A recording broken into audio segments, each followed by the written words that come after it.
বাংলাদেশে প্রবাসীদের ভোটদানের এই নিয়মটা এই প্রথম এক্সারসাইজ হচ্ছে। এখানে কিছু ভুলভ্রান্তি থাকতে পারতো, তবে যে ভুলভ্রান্তিটা হচ্ছে এখানে আমরা ভিক্টিমাইজড, আমরা ক্ষতিগ্রস্ত হচ্ছি।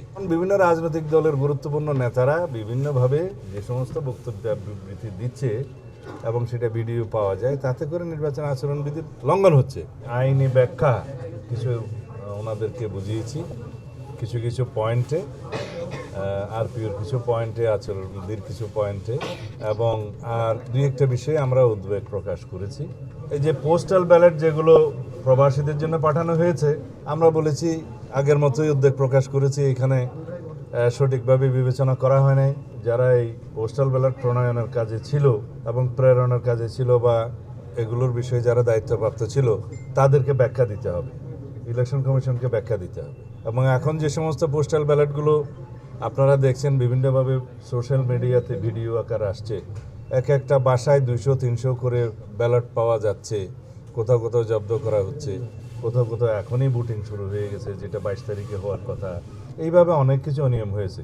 যেহেতু বাংলাদেশে প্রবাসীদের ভোটদানের এই নিয়মটা এই প্রথম এক্সারসাইজ হচ্ছে, এখানে কিছু ভুলভ্রান্তি থাকতে পারতো, তবে যে ভুলভ্রান্তিটা হচ্ছে এখানে আমরা ভিক্টিমাইজড, আমরা ক্ষতিগ্রস্ত হচ্ছি।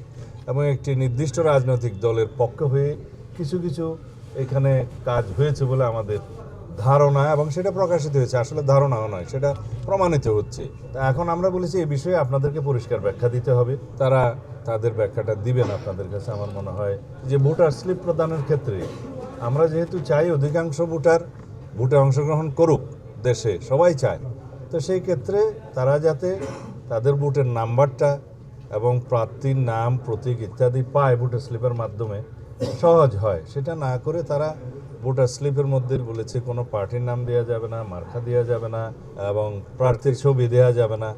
এগুলো আমরা বলছি পুনর্বিবেচনা করা দরকার। আচরণবিধি যেহেতু ইলেকশন কমিশন নিজেরাই এটা পরিবর্তন করতে পারবে, সুতরাং এই বিষয়টা বিবেচনায় নেয়া। কারণ প্রত্যেক প্রার্থী ভোটার স্লিপ দিবে, ভোটার স্লিপ পেলে ভোটার নিজে চিন্তা করবে কোন দিকে দিবে না দিবে, বাট তার জন্য সহজতর করা এটা উচিত। আমরা নির্বাচনকে যেন কঠিন না করি, সহজতর করি এবং অধিকাংশ ভোটার যেন ভোট দিতে পারে। নির্বাচন কমিশনের অনুরোধে আমাদের মাননীয় চেয়ারম্যান জনাব তারেক রহমান সম্মান দেখিয়ে তার সফর স্থগিত করেছেন। আমরা আচরণবিধির কারণে নয়, নির্বাচন কমিশনের অনুরোধে সেটা আমরা স্থগিত করেছি। এখন বিভিন্ন রাজনৈতিক দলের গুরুত্বপূর্ণ নেতারা বিভিন্নভাবে যে সমস্ত বক্তব্য বিবৃতি দিচ্ছে এবং সেটা ভিডিও পাওয়া যায়, তাতে করে নির্বাচন আচরণবিধির লঙ্ঘন হচ্ছে।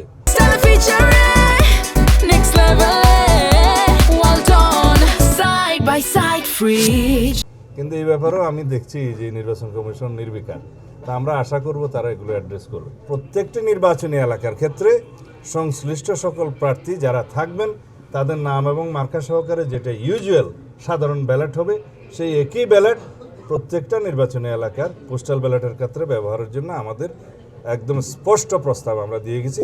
আশা করি সেটা তারা গ্রহণ করবেন, যেহেতু এটা যৌক্তিক।